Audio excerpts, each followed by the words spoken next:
सुरक्षा के लिए प्रार्थना। हे यहोवा, मेरे वचनों पर कान लगा, मेरे कराहने की ओर ध्यान लगा। हे मेरे राजा, हे मेरे परमेश्वर, मेरी दुहाई पर ध्यान दे, क्योंकि मैं तुझी से प्रार्थना करता हूं। हे यहोवा, भोर को मेरी वाणी तुझे सुनाई देगी। मैं भोर को प्रार्थना करके तेरी बाट जोऊंगा, क्योंकि तू ऐसा ईश्वर नहीं जो दुष्टता से प्रसन्न हो। बुराई तेरे साथ नहीं रह सकती।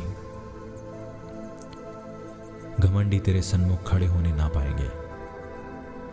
तुझे सब अनर्थकारियों से घृणा है। तू उनको जो झूठ बोलते हैं नष्ट करेगा। यहोवा तो हत्यारे और छली मनुष्य से घृणा करता है।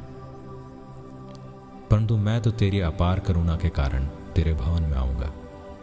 मैं तेरा भय मानकर तेरे पवित्र मंदिर की ओर दंडवत करूंगा। हे यहोवा, मेरे शत्रुओं के कारण अपने धर्म के मार्ग में मेरी अगुवाई कर। मेरे आगे आगे अपने सीधे मार्ग को दिखा, क्योंकि उनके मुंह में कोई सच्चाई नहीं। उनके मन में नीरी दुष्टता है। उनका गला खुली हुई कब्र है। वे अपनी जीभ से चिकनी चुपड़ी बातें करते हैं। हे परमेश्वर, तू उनको दोषी ठहरा। वे अपनी ही युक्तियों से आप ही गिर जाएं। उनको उनके अपराधों के अधिकाई के कारण निकाल बाहर कर, क्योंकि उन्होंने तुझसे बलवा किया है।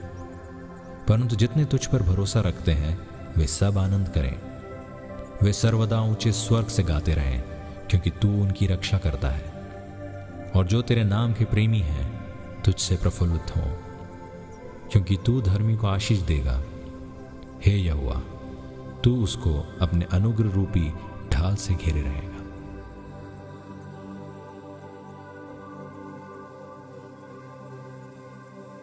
ये वचन हमने पढ़ा है भजन संहिता उसका 5वां अध्याय और उसकी 1 आयत से लेकर 12 आयत तक।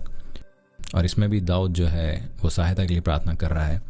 इंटरेस्टिंग बात यह है कि वो बहुत चिढ़ा हुआ है घमंडी लोगों से और बहुत से ऐसे लोगों से जो अपने घमंड के कारण से बढ़ रहे हैं और उनको उस बात का कोई फ़र्क नहीं पड़ता कि वो सही कर रहे हैं या गलत कर रहे हैं। और इसलिए छठी आयत जो कहती है वो बताती है, तू उनको जो झूठ बोलते हैं नष्ट करेगा। यहोवा तो हत्यारे और छली मनुष्य से घृणा करता है। सो बेसिकली वो छल कर रहे हैं, हत्या कर रहे हैं और इतना जो है अराजकता देख रहा है दाऊद। और कई बार हमें ऐसा फील होता है कि हम कुछ कर नहीं पा रहे इन सारी चीज़ों के लिए। 9वीं आयत में हम देखते हैं, क्योंकि उनके मुंह में कोई सच्चाई नहीं है, उनके मन में निरी दुष्टता है, उनका गला खुली हुई कब्र है और वे अपनी जीभ से चिकनी चुपड़ी बातें करते हैं।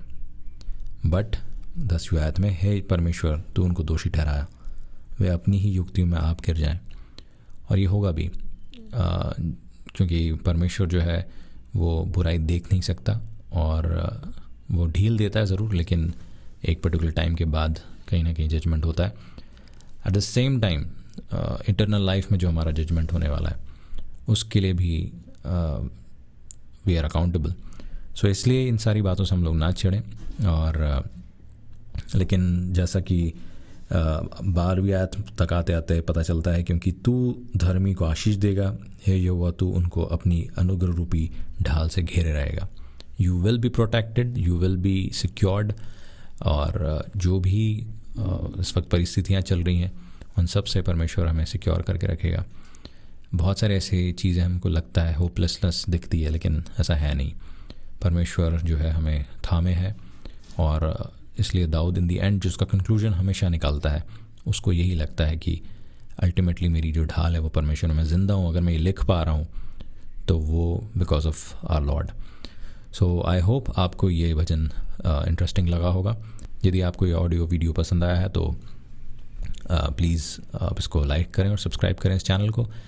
यदि आप पहली बार इसको सुन रहे हैं तो यीशु मसीह को अपने जीवन में लेके आएँ, उसको ग्रहण करें और उससे प्रार्थना करें ताकि वो आपके जीवन को कंट्रोल कर सके। यदि आपके कुछ कमेंट्स हैं, प्रेयर रिक्वेस्ट हैं, तो आप कमेंट बॉक्स में लिख सकते हैं या फिर हमें 9229220610 पर मैसेज या व्हाट्सएप कर सकते हैं।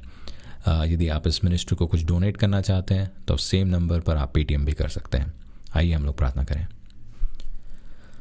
प्रभु जी, बहुत बहुत धन्यवाद हैं इस समय के लिए जो आपने हमें दिया, और इस बात के लिए प्रभु जी कि हम आपके सन्मुख आ सके। सचमुच प्रभु जी, जो आसपास हमारे है उसके कारण से हमें बहुत चिढ़ मचती है, हमें बहुत घृणा आती है, हमें बहुत इरिटेशन होता है, हम एंग्शियस हो जाते हैं, बेचैन हो जाते हैं। लेकिन प्रभु जी, आपका वचन जो है वो हमें एक बार फिर से रियलाइज़ कराता है कि आप हमारी ढाल हैं, और चाहे कुछ भी हो जाए आप हमारे साथ हैं। और इसलिए प्रभु जी, ये फेथ हमें डेवलप करने में हमारी सहायता करें। हम सब के सब कमज़ोर हैं, हमारे अंदर कोई कुव्वत नहीं है, काबिलियत नहीं है, लेकिन प्रभु जी आपने हमें चुना है, तो आप हमारी सहायता करें कि हम ईमानदारी से आपके साथ चल सकें और आपको अपना उद्धारकर्ता समझते हुए अपने जीवन को आपके सन्मुख रख सकें। एक बार फिर से प्रार्थना चाहते हैं प्रभु जी, जो ये सुन रहे हैं उन्हें दें कि आपके द्वारा आशीषित हो सकें। वो आपको ढूंढ रहे हैं, इसलिए इस चीज़ को सुन रहे हैं, और इसलिए प्रभु जी आप इनके जीवन में आए और प्रभु जी होने दें कि आपके द्वारा वो उद्धार पा सकें। बहुत बहुत धन्यवाद हैं इस समय के लिए। सारा आदर महिमा आपको सौंपते हैं, यीशु नासरी के नाम से मांगते हैं, आमीन।